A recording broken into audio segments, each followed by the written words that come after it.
Salut à tous, c'est Hugo de la chaîne NSS et ces 2 dernières années, le tuto d'aujourd'hui m'a beaucoup été demandé. J'ai jamais pris le temps de le faire, j'ai souvent oublié de le faire, mais aujourd'hui on va régler ça. Et aujourd'hui, je vous apprends à créer un GIF. Alors bien évidemment, il y a plusieurs manières de créer un GIF, que ce soit tant au niveau de la fréquence d'image, au niveau de la qualité, au niveau du format, etc.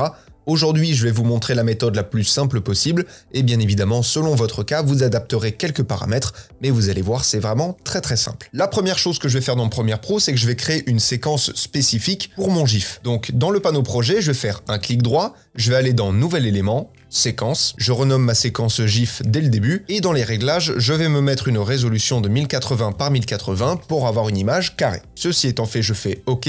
Et là, j'ai donc ma séquence qui va accueillir mon GIF. Au sein même de cette séquence, je vais récupérer un très court extrait d'une vidéo, à savoir le tuto porno. Et la partie que je vais sélectionner, je vais faire en sorte qu'elle reboucle un petit peu. Ça, c'est un aspect esthétique. Si vous pouvez le faire, je trouve que c'est mieux, mais après, c'est pas forcément obligé. Voilà, pour ma part, j'ai pris du coup cet extrait qui dure 23 images. Et du coup, si je veux le lire comme si c'était un GIF, donc le reboucler, je vais cliquer sur le bouton lecture en boucle et du coup quand je le lis, on voit que notre vidéo reboucle et c'est exactement le même effet qu'on aura une fois le GIF exporté. Bon voilà, jusque là c'est absolument tout ce qu'il y a à faire en termes de montage et ensuite le plus important va surtout se passer au niveau de l'export et surtout des paramètres que vous allez rentrer pour cet export. Donc dans la fenêtre d'exportation, bien évidemment vous allez changer le format. Habituellement, on exporte en H264 pour les réseaux sociaux et pour le coup on va cliquer sur GIF animé. Alors pourquoi animé et pas GIF tout court? Si vous sélectionnez GIF tout court, ça va simplement vous exporter l'image sur laquelle se trouve votre tête de lecture. Donc en l'occurrence, ce serait celle-là. Et c'est pas ce qu'on veut. Donc vous sélectionnez GIF animé, vous développez les paramètres vidéo et à ce moment-là, vous allez modifier 2 choses. Premièrement, vous allez modifier la taille de l'image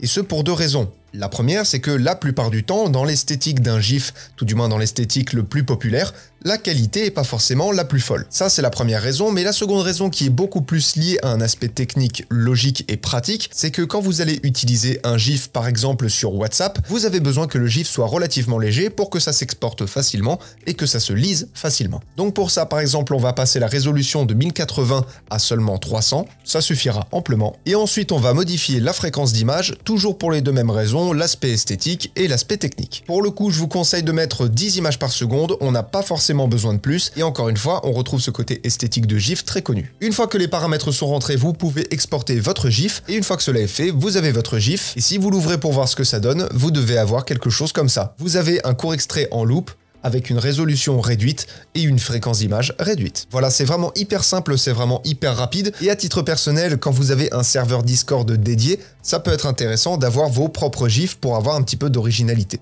C'est sympa. Ceci étant dit, c'est tout pour ce tuto, et en attendant les prochains, apprenez, utilisez et progressez dans vos montages. N'hésitez pas à aller faire un petit tour sur le site qui est toujours en description de la vidéo en première ligne. Vous avez le pack d'animation de texte qui est gratuit, et vous avez aussi surtout la possibilité de réserver un coaching personnalisé. Je vous laisserai aller voir ça, je vous fais des bisous, et à plus.